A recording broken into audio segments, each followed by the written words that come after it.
جو نظامت کے عہدے پر مامور ہیں، ان سے بھی پوچھا جائے گا اس دنیا بھر میں گھوم گھوم کر لوگوں سے مال بٹور کر لاتا رہا، بتا اس مال کا صحیح استعمال کیا تھا یا نہیں کیا تھا؟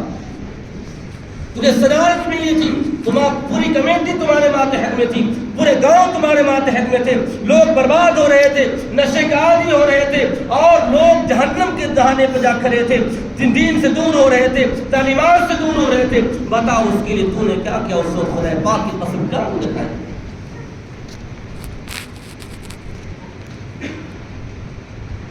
ہر عہدیدار سے وہی مسئلہ ہے، وہی پوچھا جائے گا۔ اگر کسی کو سرکاری عہدہ مل جاتا ہے، کسی کو ڈیلری مل گئی، کسی کو مکھیایت مل گئی، تو سمجھتے ہیں کہ ہم سے بڑا کوئی نہیں ہے۔ جب تک رشوت نہیں ملے گی، جب تک ہمیں جیب ضرب نہیں کیا جائے گا، کسی کا کوئی کام انجام نہیں دیا جائے گا۔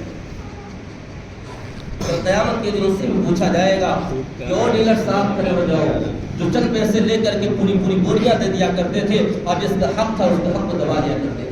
او مکھیا جی سامنے کھڑے ہو جاؤ، جو 15,000 روپیہ لے کر کے اندرا آواس کے رقم دلواتے تھے، ودیا پنسل کا پیسہ دلواتے تھے، کہ وہ تمام لوگوں کو سب میں کھڑا کیا جائے گا، اور ان سے یہی پوچھا جائے گا بتاؤ تم نماز پڑھتے تھے یا نہیں پڑھتے تھے، روزہ رکھتے تھے یا نہیں رکھتے تھے، زکات دیتے تھے یا نہیں دیتے تھے، حج ادا کرتے تھے یا نہیں کرتے تھے۔ تمام لوگوں سے پوچھا جائے گا، تمام لوگ کہیں گے خدا پاک کی قسم نے نماز پڑھی ہے، روزہ رکھی ہے، زکات بھی دی ہے، حج ادا کیا ہے، لیکن پوچھیں گے یہ بڑے بڑے بلڈنگ جو بنائے ہو، بنگلے بنائے ہوئے کہاں سے بنائے تھے؟ یہ بڑے بڑے گاڑیوں میں گھومتے تھے، کہاں سے لائے تھے؟ اس وقت کیا جواب دیں گے کہ سائڈ سے لیے تھے، کہ اندرا آواس کی رقم دلوائے تھے تو 15,000 روپیہ لیے تھے، ودوا پینسل کا پیسہ دلوائے تھے اس کے لیے 1,000 روپیہ لیے تھے، اسی کے لیے کیا تھا۔ یہ تمام چیزیں سائڈ سے ہوگا۔ اللہ رب العالمین بھی فرشتوں سے کہیں گے اس کو بالکل سائڈ والے راستے سے جہنم میں پہنچا دو۔ یہ میں اپنے جانب سے نہیں کہہ رہا، نبی پاک صلی اللہ علیہ وسلم کا فرمان ہے الراشی والمرتشی کلاہما فی النار، کہ رشوت دینے والا ہو، رشوت لینے والا ہو، دونوں کو کل قیامت کے دن جہنم میں داخل کیا جائے۔ بھلا بتلاؤ مسلمانوں اس وقت کیا جواب دو گے؟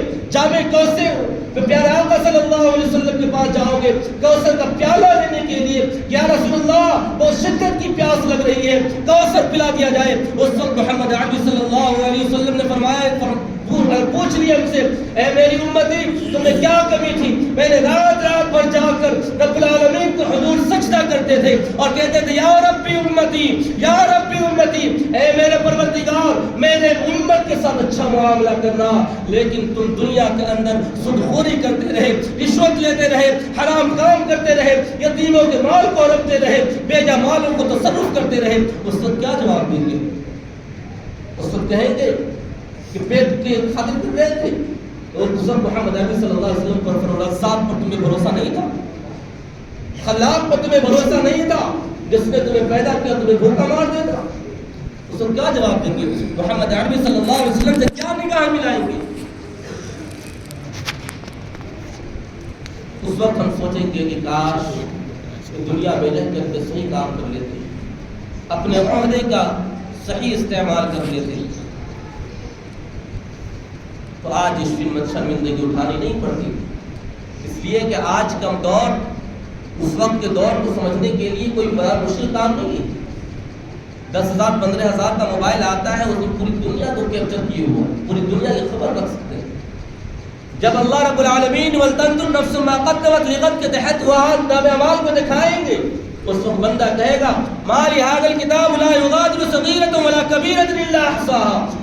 یا رب العالمین کیا ہو گیا میرے نام اعمال کو؟ اس میں ہر چھوٹی بری تمام برائیاں لکھی ہوئی ہیں، جو ہم نے کل کیا تھا تمام چیزیں لکھی ہوئی ہیں۔ اس وقت اگر سمجھیں گے کہ فرشتے ہمیں جہنم کی جانب لے کے جا رہے ہیں، اس کو رشوت دے دے، فرشتے رشوت بھی نہیں لیتے۔ علیہا ملائکۃ غلاظ شداد لا یعصون اللہ ما امرهم ویفعلون ما یؤمرون۔ بڑے سخت آدمی، بڑی سخت مخلوق ہے، بڑی طاقتور ہے، قوی ہے، جو رب نے حکم فرما دیا اس کے مطابق عمل کرتے ہیں، اس کے حکم کی خلاف ورزی نہیں کرتے۔ وہ کہہ دیے خذوہ فغلوہ ثم الجحیم صلوہ، پکڑ کر جھکڑ کر جہنم میں داخل کر دو، اس کے بعد آپ اس کو رشوت دیتے رہیں گے، کوئی فائدہ نہیں۔ اس لیے جب سکندر اعظم کا انتقال ہوا، انتقال ہونے سے پہلے اپنے وزراء سے کہا تھا کہ جب ہمارا انتقال ہو جائے اور جب ہمیں جنازے کے لیے لے جایا جا رہا ہو اس وقت ہمارے ہاتھ کو کفن سے باہر رکھنا.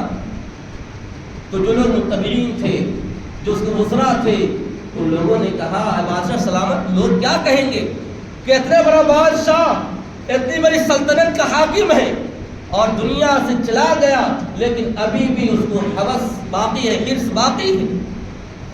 سکندر اعظم نے کہا نہیں، اصل میں دنیا کو یہ پیغام دینا چاہتا ہوں، اتنا مضبوط بادشاہ، اتنی بڑی سلطنت کا بادشاہ آج دنیا سے جا رہا ہے، اس کا ہاتھ بالکل خالی ہے، اس کے ہاتھ میں کچھ نہیں ہے سوائے 2 گز کپڑے کی، کچھ نہیں. ہوتے اتنے بڑے بڑے بادشاہ تھے، وہ لوگ گئے خالی ہاتھ کے، ہمارے پاس تو اس سے بھی کچھ نہیں ہے. ایسے بھی ہم دوسرے کے چھوٹن کے اوپر گزر بسر کرنے کو تیار ہیں. بھلا بتائیے ہمارے نام اعمال اگر اور برے ہیں تو ہم کیا کریں گے؟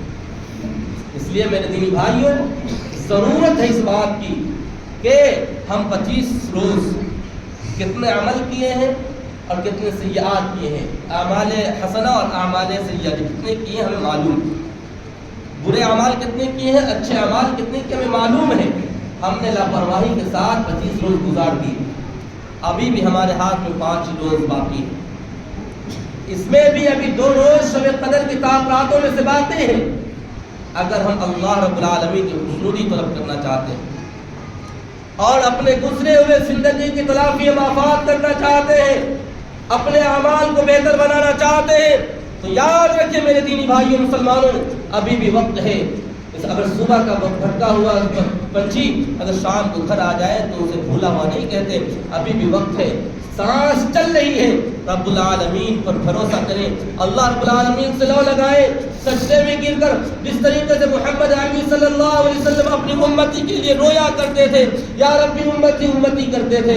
امت کا بھی یہی فریضہ ہے، تقاضا ہے کہ رب العالمین کو پکارے، یا ربی ربی کہہ کے اپنے آپ کو منا، اپنے رب کو منا لے، اور اس دنیا سے جانے سے پہلے اپنے کو اس قابل بنا لے کہ اللہ رب العالمین کے سامنے حاضر ہو. تو اللہ رب العالمین ہمارے ساتھ اچھا معاملہ.